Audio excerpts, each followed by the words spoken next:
अपने इतिहास के पन्नों को पलट करके देखो, आपको पता चलेगा जहां से सूर्योदय होता था और जहां तक सूर्य अस्त होता था वहां तक आर्य लोगों का सार्वभौमिक चक्रवर्ती साम्राज्य हुआ करता था।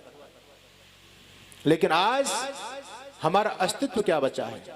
Iran, Afghanistan, Nepal, Bhutan, Tibet, Sri Lanka, Myanmar, Bangladesh, Cambodia, Philippines, Malaysia, Indonesia, Thailand, Vietnam, ये कभी हमारे अपने देश के हिस्से हुआ करते थे, लेकिन आज वहां से हिंदू पूरी तरह से खत्म हो गया।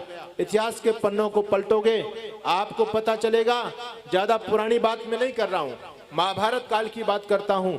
महाभारत काल तक हम आर्य लोगों का चक्रवर्ती साम्राज्य रहा करता था। महर्षि दयानंद स्वयं सत्यार्थ प्रकाश के अंदर लिखते हैं, जब युधिष्ठिर महाराज ने राजसूय यज्ञ किया तो अमेरिका के राजा आपके देश में पहुंचे थे। नाम क्या था अमेरिका के राजा का? बब्रुवाहन। ऋषि दयानंद लिखते हैं, चीन के राजा भगदत्त, जो दुनिया का सबसे धूर्ततम देश चीन, जिसने दुनिया की नाक में दम की हुई है, जहां से छल फरेब की शुरुआत जिस देश से होती है उस देश का नाम है चीन। कहते एक विद्वान ने कहा कि अगर धरती से अमेरिका को खत्म कर दिया जाए दुनिया के नक्शे से तो धरती पर क्या होगा? लोगों ने कहा अगर धरती के नक्शे से अमेरिका खत्म हो जाती है तो धरती से दादागिरी खत्म हो जाएगी। फिर उस व्यक्ति ने कहा अगर धरती के नक्शे से पाकिस्तान को मिटा दिया जाए तो क्या होगा? वो विद्वान कहता है अगर धरती के नक्शे से पाकिस्तान को मिटा देते हैं तो दुनिया से आतंकवाद खत्म हो जाएगा। फिर उस व्यक्ति ने कहा अगर धरती के नक्शे से चीन को हटा दिया जाए तो क्या होगा? वो व्यक्ति कहता है अगर विश्व के नक्शे से चीन को हटा दिया जाए तो दुनिया से बदमाशी, छल फरेबी, झूठ छल कपट बंद हो जाएगा। और अंत में उस व्यक्ति ने कहा अगर धरती के नक्शे से भारत को हटा दिया जाए तो क्या होगा? वो विद्वान कहता है अगर धरती के नक्शे से भारत को हटा देंगे तो मानवता ही खत्म हो जाएगी। ये चीन जो देश है इसके राजा होते थे, नाम था भगदत्त। इतिहास में लिखा है, वो भी महाभारत काल की बात बता रहा हूं, ज्यादा पुरानी बात नहीं, वो भी आपके देश में आते हैं। और ईरान जो आज मुसलमान लोगों का हब बना हुआ है इस्लाम का, जहां ये सारे के सारे जाते हैं मक्का मदीना में हज करने के लिए, उस ईरान का प्राचीन नाम क्या है?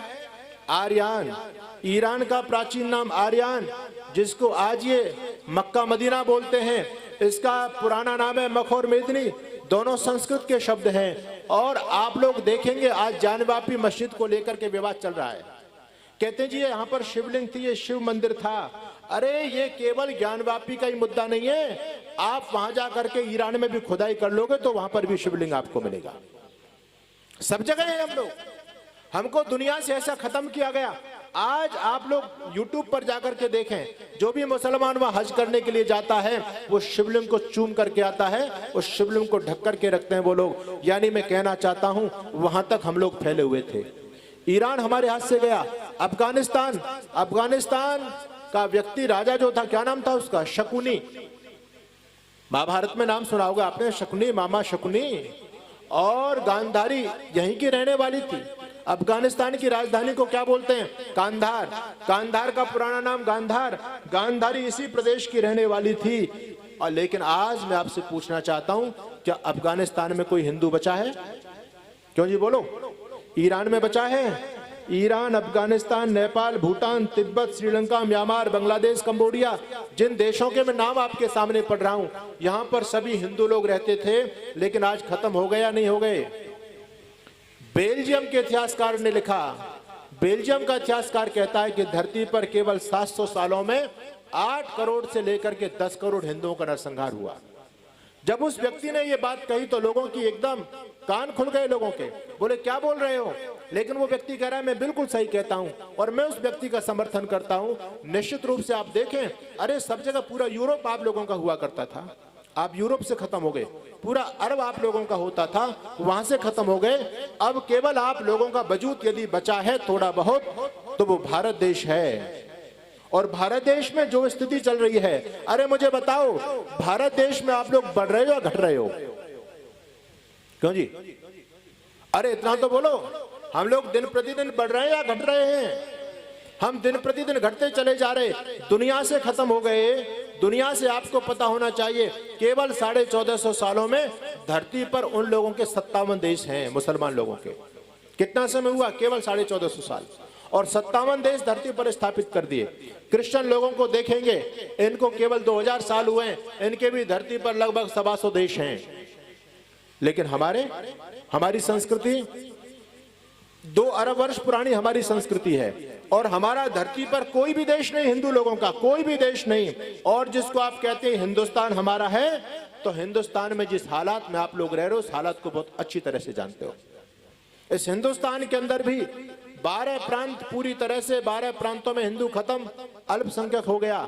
जहां कभी आदि गुरु शंकराचार्य का प्रादुर्भाव हुआ था, जहां से उन्होंने हिंदुत्व की पताका पूरी दुनिया में फहराई थी, आज उन आदि गुरु शंकराचार्य के गांव के अंदर एक भी हिंदू नहीं बचा है। मेवात को आप देखेंगे, दिल्ली को देख लो, पश्चिमी उत्तर प्रदेश को देख लो, और आप लोग इन चीजों को अच्छी तरह से समझ रहे हैं। दिन प्रतिदिन हालात बदलते चले जा रहे हैं। मैं कहना चाहता हूं, अगर यही हालात होते रहे तो, हम लोग समय पर जागरूक नहीं हुए तो आपसे मैं पूछना चाहता हूं, एक दिन वो दिन आएगा या नहीं आएगा कि जिस दिन हिंदू पूरी तरह से खत्म हो जाएगा? और जब वो हिंदू खत्म होगा, तो अंतिम हिंदू जब धरती से विदा होगा, तो वो भी भगवान से जाकर के यही शिकायत करेगा, अरे भगवान, ये महान हिंदू जाति, जो तेरे नाम के बड़े बड़े मंदिर जिस हिंदू जाति ने धरती पर स्थापित किए, तेरे नाम से बड़े बड़े भंडारे, तेरे नाम से अखंड रामायण गीता महाभारत का पाठ जिस हिंदू जाति ने चलाया, आखिर उस भोली भाली हिंदू जाति को भी तूने खत्म कर दिया। अरे तुझको ये अकल नहीं आई? ये हिंदू लोग तेरा नाम लेते थे, हिंदुओं के खत्म होने के बाद क्या मुसलमान तेरा नाम लेगा? क्या क्रिश्चियन तेरा नाम लेगा? एक ही तो तेरे भक्त थे हिंदू लोग, उनको भी तूने धरती से खत्म कर दिया। अरे हम लोगों ने तो तेरा इतना नाम लिया कि तूने सोने के लिए रात्रि बनाई थी, लेकिन हम लोगों ने उस रात्रि में भी जाग जाग करके रात्रि जागरण किए थे। हम कभी सोए नहीं, हमने चारों धामों की यात्रा की। इस भोली हिंदू जाति ने तेरे नाम से क्या क्या नहीं किया, लेकिन तूने उसी भोली हिंदू जाति को धरती से खत्म कर दिया पूरी तरह से।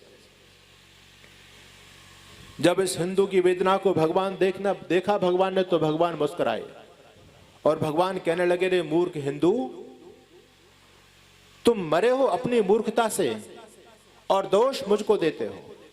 अरे मैंने तो तुमको दुनिया का सर्वोत्तम भूभाग उस भारत देश में तुमको पैदा किया था, जहां से तुम फैलते फैलते दुनिया के कोने कोने तक फैल गए, लेकिन फिर अपने आलस्य, प्रमाद, अज्ञान, अविद्या, पाखंड के कारण धरती से तुम समाप्त होते चले गए और तुम अपने वो देवों से भी सुंदर वो धरती का स्वर्ग जो भारत भूमि मैंने तुमको जन्म भूमि के रूप में दी थी, तुम अपनी भारत भूमि को नहीं बचा पाए।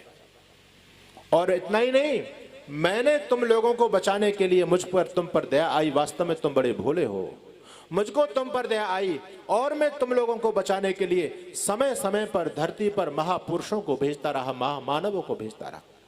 एक बार त्रेता युग के अंदर जब तुम्हारा वैदिक सनातन धर्म अस्ताचल की तरफ जा रहा था, जब राक्षस लोग धरती पर बढ़ने लग गए, जब गौ माता का मांस राक्षस खाने लग गए, यज्ञों में विध्वंस होने लग गया, यज्ञ करने वाले लोगों को जब राक्षस परेशान करने लग गए, तो पुनः धरती पर धर्म की स्थापना के लिए मैंने एक महापुरुष को तुम्हारे बीच में भेजा, हम जिसको भगवान श्री राम के नाम से जानते हैं। भगवान कहते हैं, बताओ मैंने तुम्हारे उद्धार के लिए एक महापुरुष को भेजा या नहीं भेजा? लेकिन तुमने उस महापुरुष से क्या शिक्षा ली?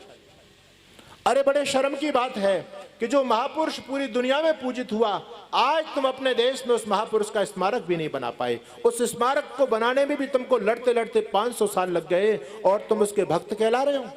आज हमारी स्थिति ये हो गई, हम रामनवमी के अवसर पर भगवान श्री राम का जुलूस नहीं निकाल सकते। आप लोग हालातों को अच्छी तरह से देख रहे हैं।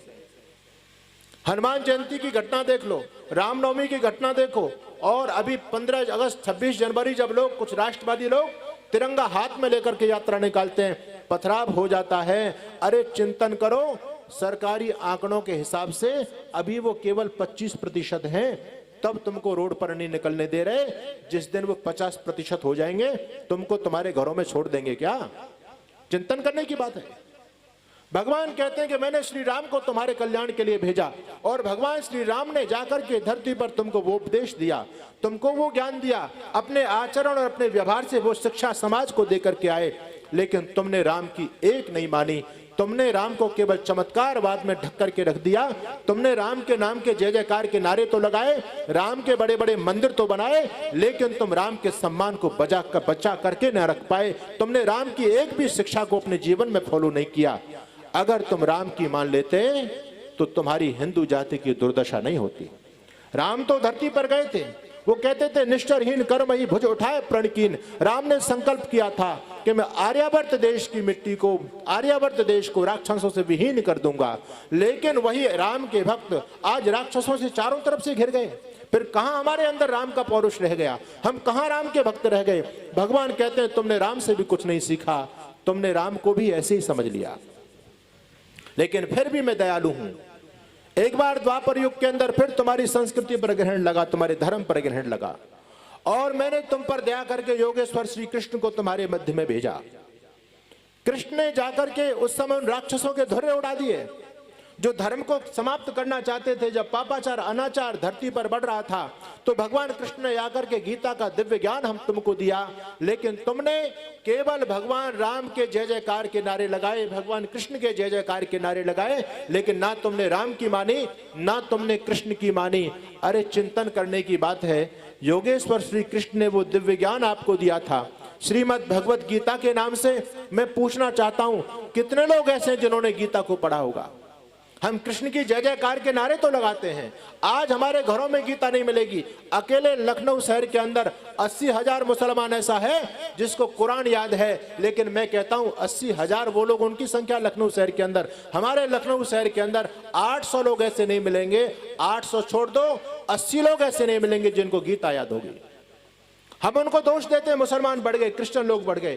अरे वो क्यों बढ़े, जरा चिंतन करने की आवश्यकता है।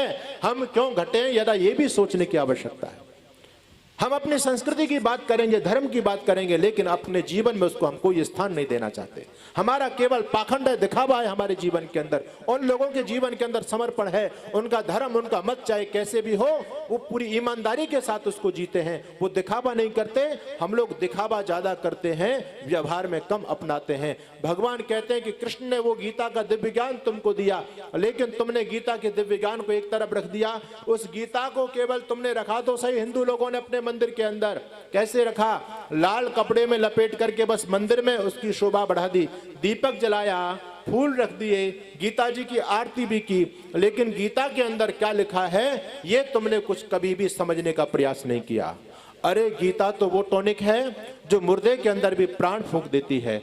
आप देखिए कुरुक्षेत्र के मैदान में दोनों सेना जब आमने सामने खड़ी थी, अर्जुन हथियारों को डाल देते हैं, कहते हैं केशव मैं युद्ध नहीं कर सकता, वेपतुष्ट शरीरे में रोम हर्षवश्च जायते, मेरे शरीर में कंपन हो रहा है, रोमकूप खड़े हो रहे हैं, मैं युद्ध नहीं कर सकता। भगवान श्री कृष्ण ने वो गीता नाम का टॉनिक अर्जुन को पिलाया कि उस ज्ञान को सुनकर के अर्जुन तत्काल धनुष बाण उठा लेते हैं और युद्ध करने के लिए तत्पर हो जाते हैं। हमने उस गीता से क्या सीखा? हमारी वो गीता घर के अंदर बंद है। मैं पूछता हूं जी अंतिम बार तुमने गीता जी से कब हाथ लगाया? तो कहते हैं जी जब खरीदी थी तभी लगाया। यानी हमको पढ़ने की कोई आवश्यकता नहीं है। वो लोग बढ़ रहे, हम घट रहे, कारण पर जाइएगा। भगवान कहते हैं कि तुमने ना तो राम की मानी ना तुमने कृष्ण की मानी। एक अग्नेय राइटर इस बात को लिखता है, उसने प्रश्न खड़ा किया। वो कहता है धरती से महान हिंदू जाति खत्म कैसे हो गई? जिस हिंदू जाति के पास वेद जैसे सदग्रंथ हों, जिस हिंदू जाति के पास में भगवान राम भगवान श्री कृष्ण जैसे महापुरुष हों, जिस हिंदू जाति के पास में गीता रामायण महाभारत जैसा सद साहित्य हो, आखिर वो हिंदू जाति दुनिया से खत्म कैसे हो गई? उस अंग्रेज ने प्रश्न किया है। मैं इस प्रश्न का उत्तर आपके सामने देना चाहता हूं। ये बात बिल्कुल सत्य है कि इस हिंदू जाति को भगवान की तरफ से विशेष ज्ञान वेद का मिला। इस हिंदू जाति को भगवान श्री कृष्ण भगवान श्री राम जैसे आदर पुरुष मिले। इस हिंदू जाति को गीता रामायण महाभारत जैसा सद साहित्य भी मिला। लेकिन इस हिंदू जाति से भूल क्या हुई? इस हिंदू जाति ने भगवान श्री राम भगवान श्री कृष्ण के नाम के बड़े बड़े मंदिर तो बनाए। इस हिंदू जाति ने दोनों समय उन महापुरुषों के ऊपर भोग भी लगाया, उनकी मूर्तियों को माला भी पहनाई, उनके सामने दीपक भी जलाया, उनको लड्डू भी खिलाए, उनके नाम से बड़े बड़े संकीर्तन किए। लेकिन इस हिंदू जाति ने वो चीज नहीं कही जो भगवान श्री राम और भगवान श्री कृष्ण ने कहा था, वो इस हिंदू जाति ने नहीं माना। हम केवल बाह्य आडंबर तक सीमित रह गए। ये इस हिंदू जाति के पतन का कारण है। मान भावों में आपके बीच में निवेदन कर रहा हूं, भगवान कहते हैं कि ना तुमने कृष्ण की मानी ना तुमने राम की मानी। बहुत सारे मेरे लोग मेरे सामने प्रश्न करते हैं, कहते हैं स्वामी जी भगवान की व्यवस्था को समझ में नहीं आती। मैंने कहा क्यों समझ में नहीं आती? कहते हैं जी देखो, ये राक्षस धरती पर बढ़ते चले जा रहे हैं और हिंदू भोला भाला धर्म है, ये हिंदू पूरी तरह से खत्म होता चला जा रहा है, तो भगवान की कुछ व्यवस्था समझ में नहीं आती। मैंने सोचा कि भाई इस प्रश्न का क्या उत्तर होना चाहिए, वो उत्तर मैं आज आपके सामने देता हूं। अरे भगवान ने कमी कहां की हमारे लिए? भगवान तो बड़े दयालु हैं, समय समय पर महापुरुषों को हमको जगाने के लिए भेजते रहे। भगवान ने राम को भेजा, भगवान ने कृष्ण को भेजा। भगवान फिर कहने लगे, एक बार जब विदेशी आक्रांत तुम पर हावी हो गए, वो लुटेरे तुम्हारी संस्कृति को रौंदने के लिए तुम्हारे देश की सीमाओं में घुसने लग गए। तुम्हारा देश, तुम स्वार्थों में जब बट गए थे, छोटे छोटे रजवाड़ों में तुम्हारा भारत देश बट गया था। तुम आपस में एक दूसरे के खून के प्यासे होकर के संपत्ति के लालच में जब तलवारें चला रहे थे, जब तुम्हारी उस फूट का लाभ विदेशी आक्रांता उठाने लग गए, शक और हूणों का जब तुम पर आक्रमण होने लग गया, तो मैंने एक महामानव को तुम्हारे बीच में भेजा, जिसको दुनिया आचार्य चाणक्य के नाम से जानती है। हम लोगों ने चाणक्य से क्या सीखा? हमको चाणक्य के बारे में पता ही नहीं है। हम तो ये समझते हैं चाणक्य एक महात्मा थे, लंबी लंबी चोटी सी, बोले यही चाणक्य है। अरे उस आचार्य चाणक्य की नीति को देखो। अगर ये देश काश आचार्य चाणक्य की नीति पर चला होता तो हमारे देश की दुर्दशा नहीं होती। उस समय खंड खंड बने देश को अखंड करके दिखा दिया था आचार्य चाणक्य ने। और जो पौरुष दुनिया का बहुत, वह सिकंदर विश्व विजेता बनने का जो ख्वाब लेकर के भारत भूमि की तरफ आता है, तो सिकंदर को आचार्य चाणक्य की नीति ने छठी का दूध याद दिला दिया था। वो काम आचार्य चाणक्य ने किया। आचार्य चाणक्य हमको अर्थशास्त्र देकर के गए, आचार्य चाणक्य हमको चाणक्य नीति देकर के गए, लेकिन हमने ना आचार्य चाणक्य की मानी। भगवान कहने लगे, जब एक बार फिर आचार्य चाणक्य ने तो अपना काम पूरा कर दिया, लेकिन कुछ समय तक विधर्मी तुम्हारे देश को छोड़ करके भाग गए। तुम में चेतना भी आई, लेकिन तुम फिर सो गए, क्योंकि हमारे हिंदू समाज की स्थिति तो बिल्कुल बड़ी विचित्र है। हमारी स्थिति तो ऐसी है, जब भी कोई महापुरुष आता है हमको जगाने के लिए, तो हम जागते तो हैं, लेकिन कितनी देर तक? थोड़ी देर तक। थोड़ी देर के बाद, जागने के बाद हम लोग फिर सो जाते हैं। कहते हैं एक बार एक जगह नेत्रदान शिविर चल रहा था। नेत्रदान आप लोग देखते हैं, बहुत से लोग रक्तदान करते हैं, बहुत से लोग देहदान करते हैं। मरने के बाद हमारी बॉडी किसी काम में आ जाए, इसके लिए लोग देहदान करके भी जाते हैं। लोग नेत्रदान करके जाते हैं कि मरने के बाद हमारी आंखें दुनिया को देखती रहें, इसलिए हमारी आंखें किसी को लगा दी जाएं। नेत्रदान का शिविर चल रहा था, लोग आ रहे थे शिविर में भाग लेने के लिए, और लोग अपने सिग्नेचर करते चले जा रहे थे। भैया मरने के बाद हमारी आंखें भी निकाल ली जाएं, किसी के काम आ जाएंगे, नहीं तो बेकार की फूंक दी जाएंगी, क्या फायदा है। लोगों के मन में बड़ा अच्छा भाव था। आयोजक लोग बड़े प्रसन्न थे, लोगों की संख्या बढ़ती चली जा रही थी नेत्रदाताओं की। कहते हैं उस विशाल पंडाल के अंदर जहां वो कैंप चल रहा था, एक झूमता झामता शराबी भी उस कैंप के अंदर आ गया। शराबी ने पूछा, ये किस बात की भीड़ लग रही है? आयोजक लोग बोले, भीड़ नहीं है, कैंप चल रहा है। बोले किसका कैंप है? कहते हैं यहाँ पर नेत्र दान का कैंप है। अगर आप भी चाहते हैं कि दुनिया से आपके जाने के बाद आपकी आंखें दुनिया को देखती रहें, तो आप भी सिग्नेचर कर दीजिए। आप मर जाओगे, आपकी हमारी टीम जाके आपकी आंखों को निकाल लाएगी। शराबी ने कहा, अच्छा ये तो बहुत अच्छी बात है। शराबी ने तत्काल कलम ली और सिग्नेचर कर दिए। लोगों को बड़ी हैरानी हुई, देखो शराबी तो है, लेकिन इसके मन के अंदर कैसे अच्छे भाव हैं। लोगों ने कहा कि प्रेरणा की दृष्टि से उससे कुछ बुलवाना चाहिए। लोगों ने उसको मंच पर बुलाया और कहा, क्या तुम कुछ बोलना चाहते हो? लोगों को कुछ मैसेज देना चाहते हो? वो शराबी कहता है, मैं कोई भाषण प्रवचन देना नहीं जानता। अगर तुम बोलने के लिए कहते हो तो मैं तो केवल एक इंफॉर्मेशन लोगों को देना चाहता हूं, एक सूचना देना चाहता हूं। लोगों का लीजिए, आप माइक लीजिए, मंच पर आइए, बोलिए क्या कहना चाहते हैं। शराबी कहता जी, मैं तो केवल इतना कहना चाहता हूं कि मेरे मरने के बाद ये मेरी दो आंखें जिस भी व्यक्ति को लगाई जाएं, आंख लगाने से पहले उसको ये बता दिया जाए कि ये दोनों आंखें 2 पैक लगने के बाद ही खुलती हैं और थोड़ी देर बाद बंद हो जाती हैं। हमारे हिंदू समाज की भी यही स्थिति है। हम जागते हैं जब भी कोई जगाने वाले आते हैं, हम जागते हैं, थोड़े दिनों के लिए जागते हैं, लेकिन दुर्भाग्य से फिर हम सो जाते हैं। वो चेतना हम में आती तो है, लेकिन थोड़े दिनों के लिए आती है। जब आचार्य चाणक्य ने इस देश से उन यवन आक्रांताओं को खदेड़ दिया था, उन मलेच्छों को खदेड़ दिया था, फिर दोबारा वो हमारे आपस की फूट का लाभ उठा करके, हमारे गद्दार लोगों की गद्दारी का लाभ उठा करके हमारे देश में घुसने लग गए और उन्होंने हमारे पवित्र भारत भूमि को अपने पददलित कर दिया था, मंदिरों पर कब्जा कर लिया था, रक्तपात हो रहे थे। ऐसे बदमाश लुटेरे इस देश में थे जिन्होंने हमारी सनातन हिंदू संस्कृति को खत्म करने के लिए पूरी तरह से कोई कसर नहीं छोड़ी थी। भगवान कहने लगे, मुझको फिर तुम पर दया आई और मैंने तुम्हारी रक्षा के लिए महाराणा प्रताप, छत्रपति शिवाजी जैसे शूरवीरों को तुम्हारी रक्षा के लिए भेजा। लेकिन बाहरी हिंदू जाति, तेरे पर किसी का कोई प्रभाव नहीं पड़ा। अरे जिन महाराणा प्रताप, छत्रपति शिवाजी ने अपना पूरा जीवन देकर के, एक एक श्वास इस राष्ट्र और समाज के लिए देकर के तुम्हारी संतति, तुम्हारी संस्कृति की रक्षा की थी, आज उस छत्रपति शिवाजी और महाराणा प्रताप का सम्मान भी तुम लोगों ने भुला दिया। मुझे दुख होता है, आप लोगों ने नाम सुना होगा नालंदा विश्वविद्यालय, तक्षशिला विश्वविद्यालय, हमारे भारत की प्राचीन वो दो महानतम विश्वविद्यालय थे, दो यूनिवर्सिटियां थी। दुनिया में आज बड़े बड़े विश्वविद्यालय हैं, कैम्ब्रिज विश्वविद्यालय, ऑक्सफोर्ड यूनिवर्सिटी है, लेकिन आप प्राचीन इतिहास के पन्नों को पलटोगे तो आपको पता चलेगा कि तक्षशिला और नालंदा जैसे विश्वविद्यालय की स्थान का आज भी दुनिया में कोई विश्वविद्यालय नहीं है। ये अतिशयोक्ति में नहीं कर रहा हूं आपको, अगर वहां के इतिहास को आप पढ़ करके देखें आपको पता चलेगा। आपकी जितनी भी लाइब्रेरियां हैं, उन लाइब्रेरियों में कितनी पुस्तकें हो सकती हैं।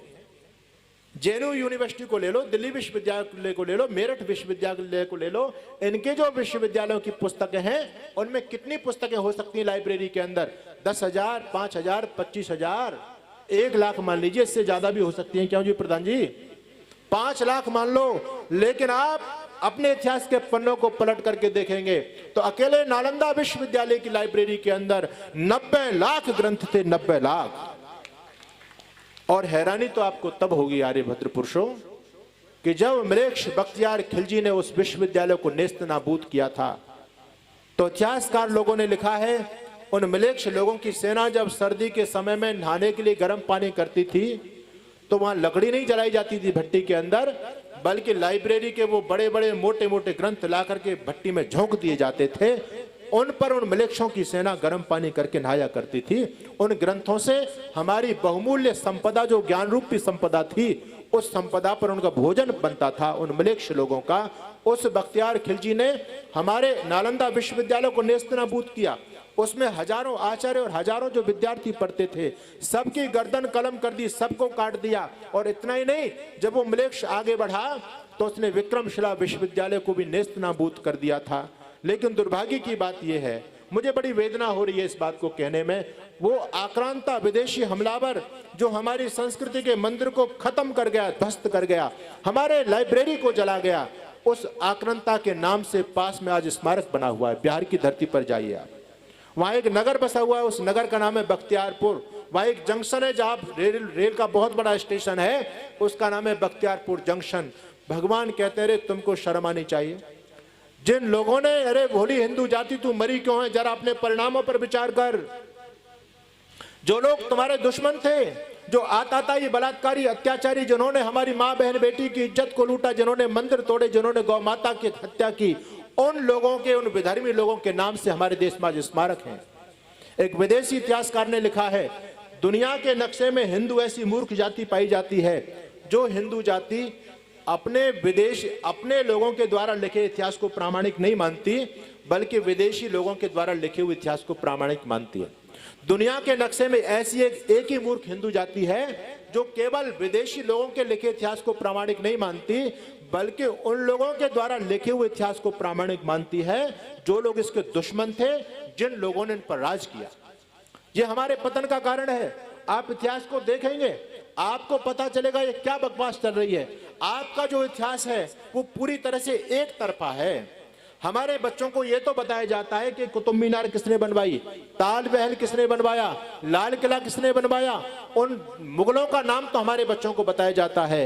हालांकि ये सब कुछ झूठ है। वो नंगे थे, वो भिखमंगे थे, उनके पास कुछ नहीं थे, वो देश को लूटने के लिए आए थे।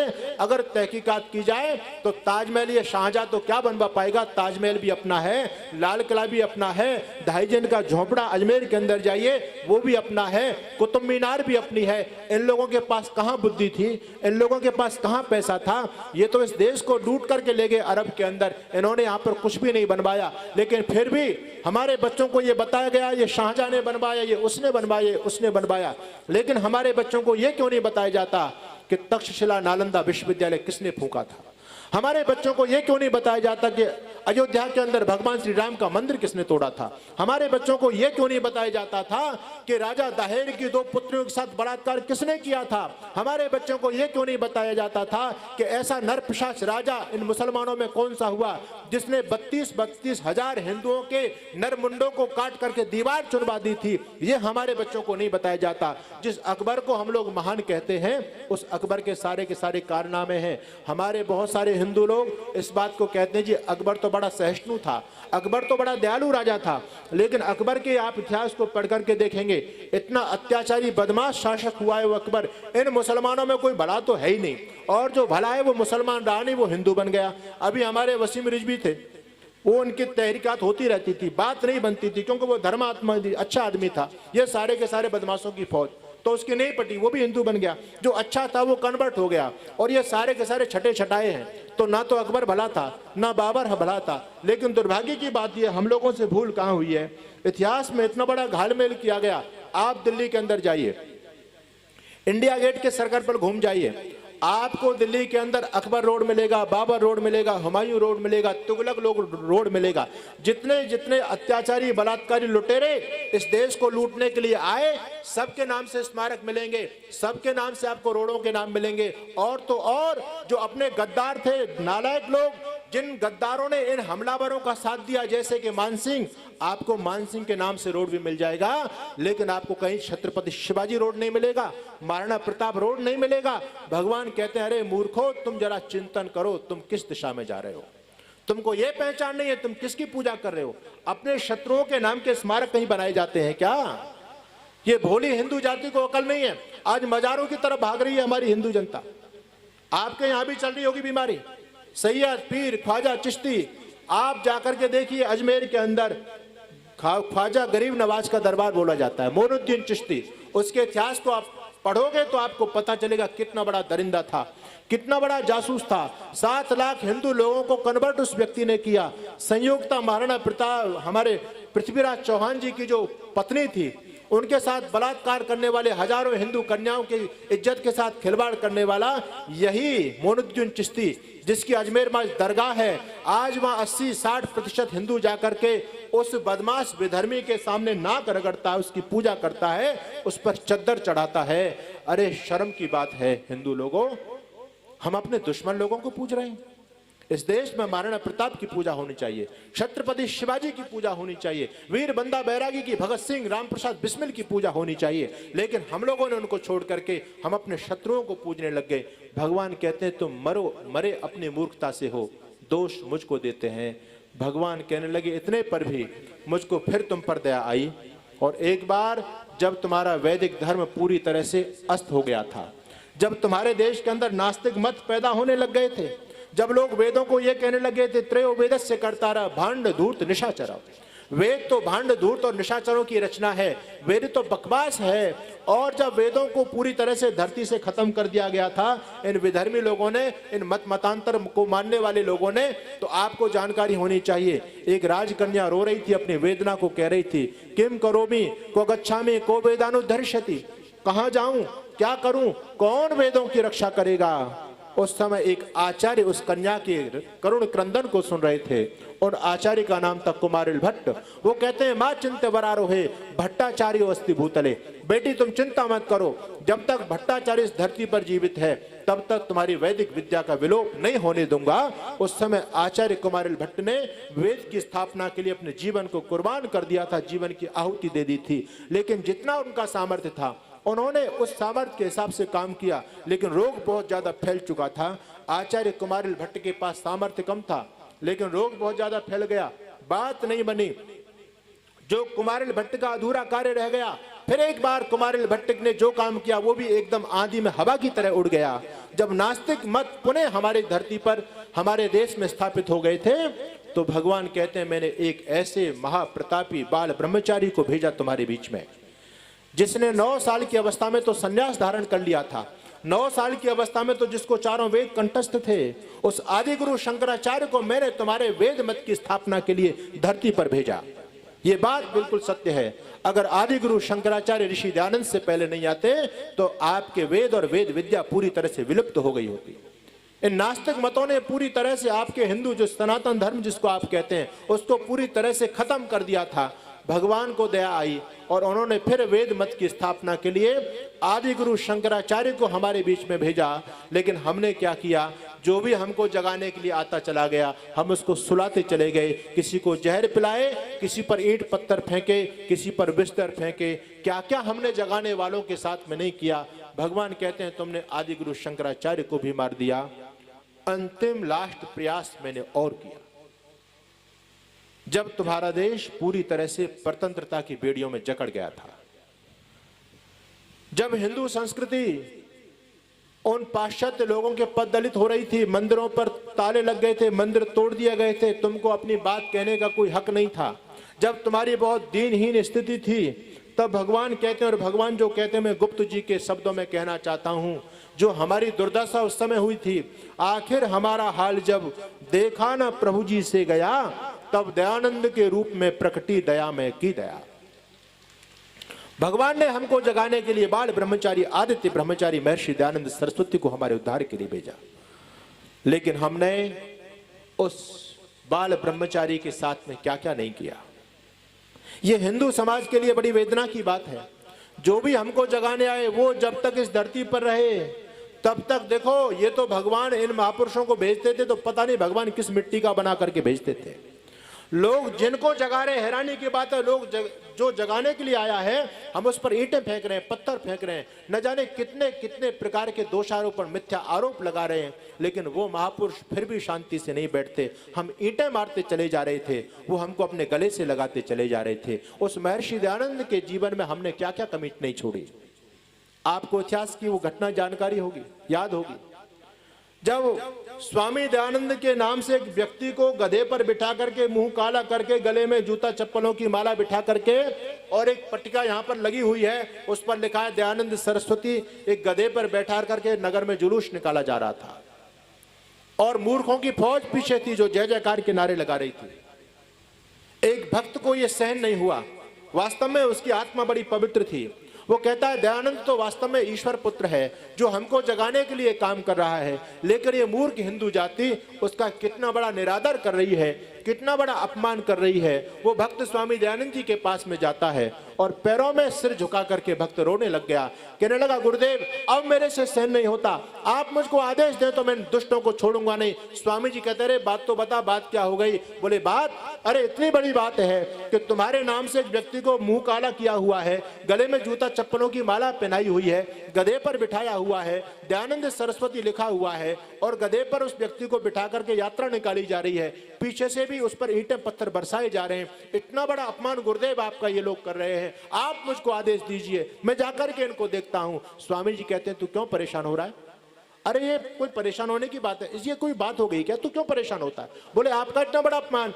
स्वामी जी कहते हैं मेरा इसमें कोई भी अपमान नहीं है, असली दयानंद तेरे सामने बैठा है और जो नकली दयानंद बनने का प्रयास करेगा उसके साथ तो यही होना चाहिए, उस पर जूते चप्पल पड़ने चाहिए। वारे ऋषि, भगवान ने तुझको कैसे बना करके भेजा, इतने अपमान को भी तू हंस हंस करके सहन करता चला गया।